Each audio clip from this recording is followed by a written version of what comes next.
कधीच नाही चुकणार तुमचे फेवरेट टीव्ही शोज झी5 सोबत, तेही एकदम फ्री। शिवा,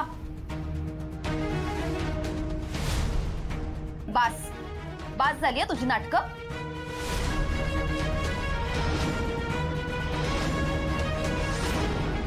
आत एक बाहेर एक असं वागायला कसं जमतं ग तुला? किती थांब।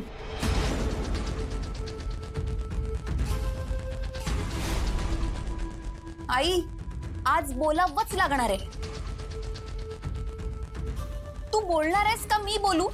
बोलते, मी बोलते।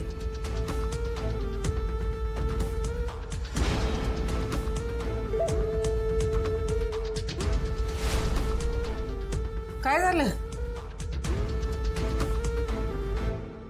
हे बघा, आज शिवाची पहिली मंगळागौर आहे। कार्यक्रम छान सुरू आहे।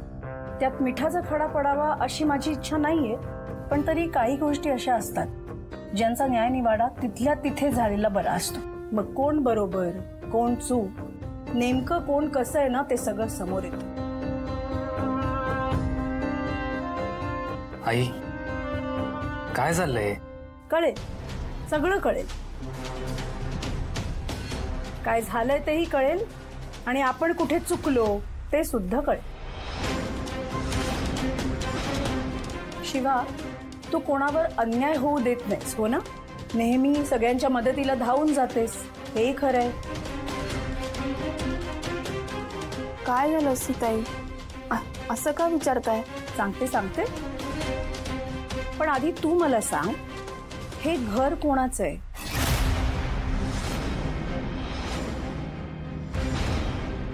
म्हणजे हे घर कोणाच्या नावावर आहे? माझ्या आईच्या नावावर आहे। काय निगरगट्ट मुलगी आहेस ग तू? नाही म्हणजे एवढं सगळं घडतंय, एवढं सगळं माहित असूनही मला काहीच माहिती नाही असं दाखवायला कसं जमतं ग तुला?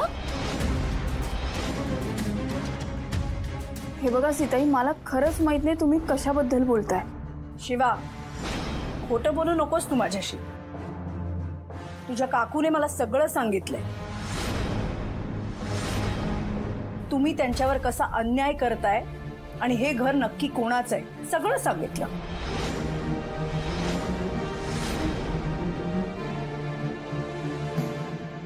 नाही आलं माझ्या लक्षात, हे सगळं काकूने सांगितलंय तर तुम्हाला। हे बघा सीताई, तुम्ही नका त्यांच्याकडे लक्ष देऊ। माझे काका काकू कसे आहेत ना ते मला चांगलं माहितीये, चांगलं ओळखते मी त्यांना। नाही शिवा, तरीही गुंडगिरी करून तू त्यांना त्यांच्याच घरातून बाहेर काढू शकत नाहीस। तू असं वागशील असं मला वाटलं नव्हतं कधी। अगं, दुश्मन सुद्धा 4 घरं सोडून वार करतो आणि इथे तर तुझे सख्खे काका काकू आहेत ते। अगं, मला हीच अपेक्षा होती हिच्याकडून। नाही, ही जितकी साधी समजते ना स्वतःला तेवढी अजिबात नाहीये। हो महाराणी, जरा 2 मिनिटं थांबा। ऐक ना ताई, जरा थोडं पेशन्स। झी5 ॲप डाउनलोड करा आणि पहा सर्व एपिसोड्स एकदम फ्री।